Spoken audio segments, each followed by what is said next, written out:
Il y a des milliers d'années, un imposant météore de 2 millions de tonnes a percuté la Terre à une vitesse d'environ 90 000 km par heure. Cet impact colossal a effectivement donné naissance au lac de Lonar dans le Maharashtra.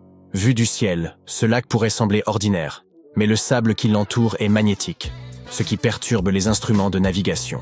Avant tout, il s'agit d'un lac sodique. Et non, il n'est pas rempli de soda, mais ce terme désigne simplement un lac alcalin. Son niveau de pH varie entre 9 et 12, alors que la gamme de pH confortable pour les humains est entre 6,5 et 8,5.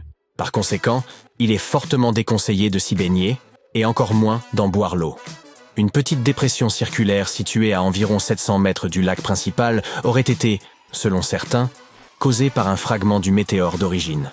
À proximité, un temple dédié à Hanuman abrite une statue taillée dans la roche, réputée pour dégager de puissantes vibrations magnétiques.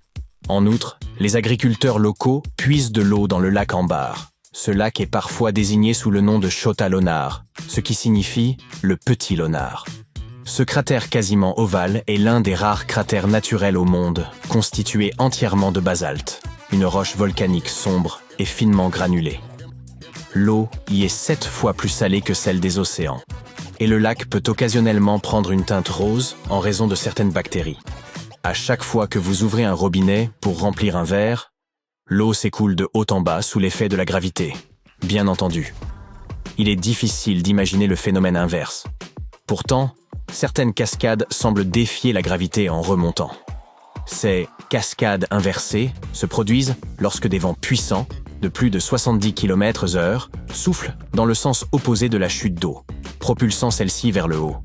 Ce phénomène spectaculaire survient surtout durant les mois d'automne et d'hiver, où les vents sont souvent plus violents. Contrairement à ce que l'on pourrait imaginer, les cascades inversées ne sont pas si rares et on peut en observer sur tous les continents, de l'Australie à l'Inde, en passant par le Japon, le Royaume-Uni et les États-Unis. En Australie, dans des régions comme celle de Sydney, la côte centrale et le parc national Royal, des vents à près de 70 km/h peuvent faire remonter l'eau des chutes. Ce phénomène s'explique uniquement par la force du vent à cette vitesse. Oubliez donc tous les mythes farfelus liant ce phénomène à l'hémisphère sud. L'idée, par exemple, que l'eau des toilettes y s'écoule dans le sens opposé n'est qu'une légende urbaine. En Inde, près de Bombay, et dans des endroits comme la vallée de Sandan ou les collines d'Amboli, les cascades sont repoussées vers le ciel pendant la mousson. Et dans les îles Féroé, ce phénomène spectaculaire se produit régulièrement, grâce à la géographie unique de la région et au vent puissant de l'Atlantique Nord.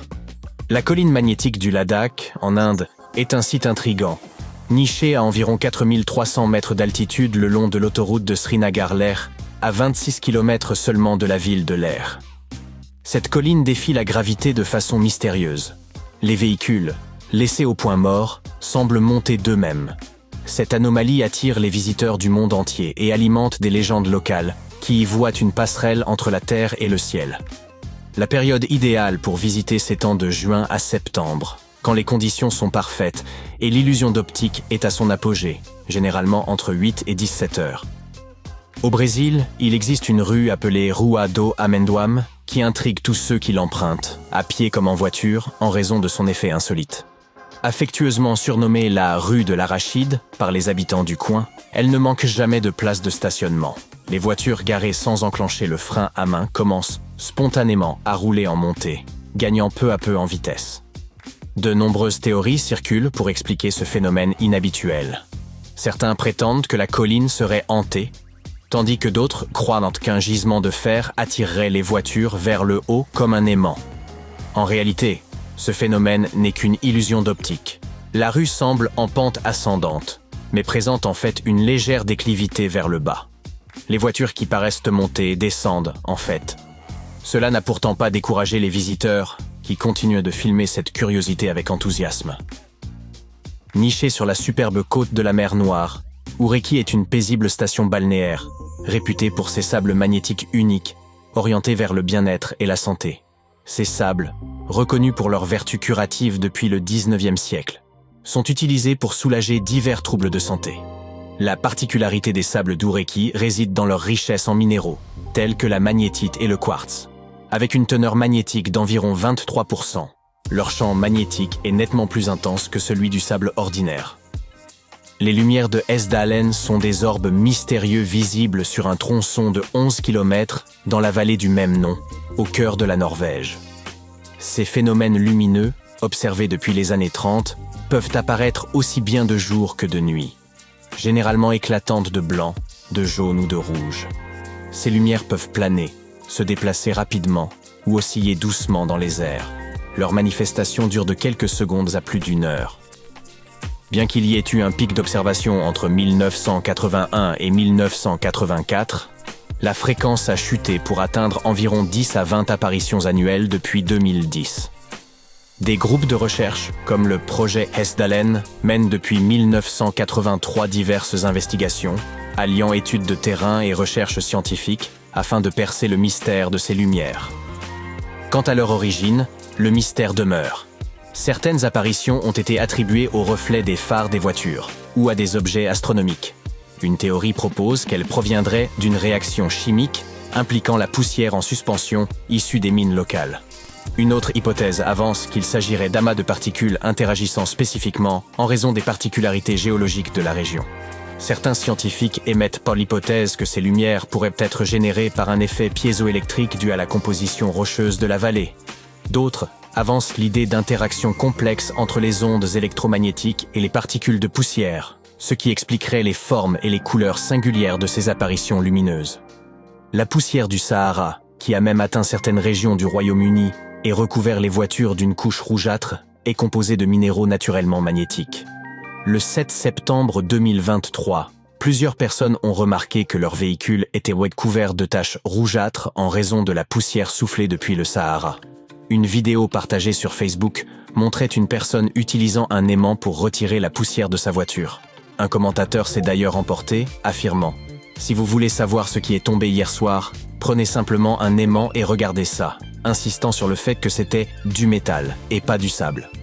Naturellement, cette découverte a suscité des discussions sur le lien éventuel entre les propriétés magnétiques de cette poussière et les fameux chemtrails. Mais devinez quoi? Les experts sont clairs. Ce magnétisme est tout à fait normal pour la poussière saharienne. D'après le professeur Barbara Maher du Centre de magnétisme environnemental et de paléomagnétisme de l'Université de Lancaster, la poussière transporte un mélange de particules provenant du sol africain et de polluants atmosphériques en route vers l'Europe et le Royaume-Uni. La couleur rouge provient de l'hématite, un minéral faiblement magnétique. Certes, la poussière peut emporter des particules magnétiques d'origine humaine en chemin, mais les scientifiques précisent que celles-ci sont généralement bien moins abondantes que celles d'origine naturelle. L'idée des chemtrails, selon laquelle des avions pulvériseraient délibérément des substances nuisibles, repose sur des théories complotistes qui sont le plus souvent réfutées. En résumé, la présence de particules magnétiques dans la poussière saharienne, comme l'hématite qui lui donne sa teinte rougeâtre, ne soutient en aucun cas une telle théorie. Ne pas avoir accès à Internet en 2024 semble assez peu commun, non? Lorsqu'on parle d'accès à Internet, cela se résume principalement à des connexions filaires, des réseaux mobiles, ainsi que des satellites. Les câbles à fibre optique relient la majeure partie du monde, à l'exception de l'Antarctique, ainsi que de nombreuses petites îles. Les réseaux mobiles sont également très répandus, et même dans des régions éloignées comme le Sahara, on peut parfois trouver un accès limité.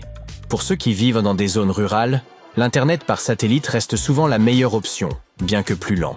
Cependant, il existe encore quelques lieux véritablement isolés. Les cavernes profondes, comme le gouffre Krubera-Voronja en Géorgie, ne bénéficient pas de connexion en raison de leur profondeur.